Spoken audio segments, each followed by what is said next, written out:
আমার প্রিয় মা ভাই ও বোনেরা, আপনারা জানেন জলপাইগুড়িতে যে দুর্যোগ হয়ে গেছে, আমার কাছে খবর পাই আমি যখন কলকাতায় বসে, আমি নির্মল বাবু মানে আপনাদের প্রার্থী তৃণমূল কংগ্রেসের জোড়াফুলে নির্মল বাবু, সুমন কাঞ্জিলাল, ভুলু চিকে, প্রকাশ চিকে বাড়ি, গৌতম দেব, এরা আমাকে জানায়। জানাবার সাথে সাথে আমি গৌতমকে বলি, তুমি তো শিলিগুড়ি থেকে আছো, শিলিগুড়ি থেকে জলপাইগুড়িটা খুব কাছাকাছি, তুমি চলে যাও, তোমার 1.5 ঘন্টা লাগবে। আর ওকে আমি জিজ্ঞেস করি, এটা পরে আগে আমায় বলতে দিন, এবং আমাকে তুমি শুধু বলো বাগডোগরা এয়ারপোর্টে নাইট ল্যান্ডিং ফেসিলিটিস কটা পর্যন্ত আছে। ও আমাকে বললো, দিদি আপনিই তো করে দিয়েছেন বাগডোগরা এয়ারপোর্ট এক্সটেনশন এবং নাইট ল্যান্ডিং 10:30 অবধি। তখন আমার কাছে কিছু ছিল না, আমি হঠাৎ সিদ্ধান্ত নিলাম মধ্যরাতেই আসব। প্লেন জোগাড় করলাম, পাইলট জোগাড় করলাম, তেল ভরলাম, পারমিশন নিতে হলো, এর জন্য আমার 2 ঘন্টা টাইম বেশি লেগেছে। তারপরে কলকাতা থেকে আমি 10:30 নাগাদ স্টার্ট করি। আমি 11:30টার মধ্যে বাগডোগরা এয়ারপোর্টে এসে পৌঁছাই এবং 12:30 মধ্যে 12:30 পৌনে 1 নাগাদ আমি জলপাইগুড়ির যে মানুষগুলো দুর্যোগের কবলে পড়েছিলেন তাদের সাথে দেখা করি। বসুন, আপনারা জানেন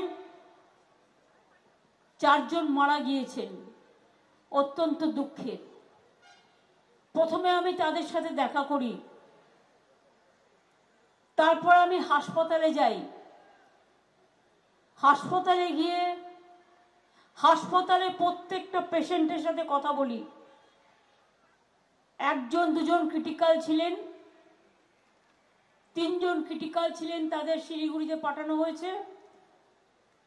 বাদবাকি আমি ধন্যবাদ জানাই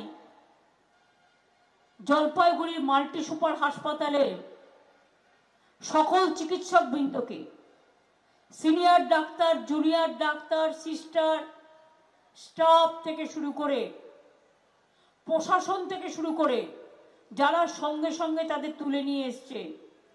লোকাল ছেলেমেয়েরা তখনও কিন্তু কেউ ঘুমায়নি, তারা রাত্রিরে হাসপাতালে পাহারা দিচ্ছিল, অনেকের পরিবার পরিজন ছিল। আমি তো ওদের সাথে দেখা করি, কথা বলি। তারপরে আমি চলে যাই যে স্পটে জলপাইগুড়ি সদরে যে দুর্যোগ হয়েছে সেই স্পট দেখতে। অন্ধকারে কিছুই দেখা যায় না, কিন্তু আমি টর্চ ফেলে যতটা পারি দেখি। তারপরেই আমি চলে যাই বার্নিশে। যে বার্নিশে আপনারা জানেন প্রচুর বাড়ি ক্ষতিগ্রস্ত, একটা মাথায় টিনও নেই, একটা দেয়ালও নেই, তারা সর্বস্ব হারিয়েছে। আমি সেখানে গিয়ে রিলিফ ক্যাম্পে দেখা করি, সবার সাথে কথা বলি।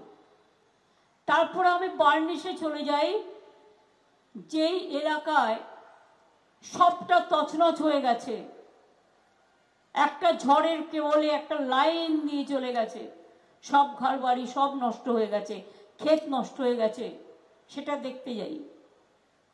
সেটা দেখার পরে রিলিফ ক্যাম্পে যাই, সবার সাথে কথা বলি। কথা বলে আমি ভোর 4টে নাগাদ চালসায় পৌঁছাই। তারপরের দিন আমি আবার যাই আলিপুরদুয়ার এবং কোচবিহারের বর্ডারে, যেখানেও অনেক বাড়ি ভেঙে গেছে, অনেক বাড়ি তছনছ হয়ে গেছে, তাদের মাথা গোঁজার একটা স্থান নেই। সেই জায়গাগুলো ভ্রমণ করি। তপসিয়াঘাটা স্কুলে রিলিফ ক্যাম্পে যারা ছিলেন সবাই ঘরহারা, তাদের সাথে গিয়ে আমি কথা বলি। কথা বলার পর যা যা করার প্রশাসন সবটাই করেছে। হয়তো একটা দুটো কোথাও বাকি থাকলে সেটা দেখে নেবে, করে নেবে, বিক্ষিপ্ত কোথাও থাকলে। কিন্তু আমরা ইতিমধ্যেই নির্বাচন চলছে বলে তাই এমসিসি কোডের আওতায় আমরা আছি, তাই সবকিছুতেই ইলেকশন কমিশনের পারমিশন নিতে হবে। আর যদি ইলেকশন না থাকতো তাহলে আমি 1 সেকেন্ডে বাড়িগুলোর টাকা দিয়ে দিতাম। টাকা আমাদের আছে, টাকা প্রশাসন রেডিও রেখেছে, কিন্তু ইলেকশন কমিশনকে আমাদের চিঠি লিখে পারমিশন নেবার জন্য বলা হয়েছে। আমি ইলেকশন কমিশনের কাছে রিকোয়েস্ট করব, বিজেপির কথা শুনে দেরি করবেন না। মানুষগুলো আশ্রয়হীন অবস্থায় আছে, টাকাটা আছে, আপনারা পারমিশনটা শুধু দিন। টাকাটা আমি হাতে করে দেব না, আমার পার্টিও দেবে না, প্রশাসন টাকাটা দিয়ে আসবে। এতে বিজেপির আপত্তি কোথায়? বিপদে থাকে না, দুর্যোগে থাকে না, দুর্ভোগে থাকে না, আবার বড় বড় কথা বলে।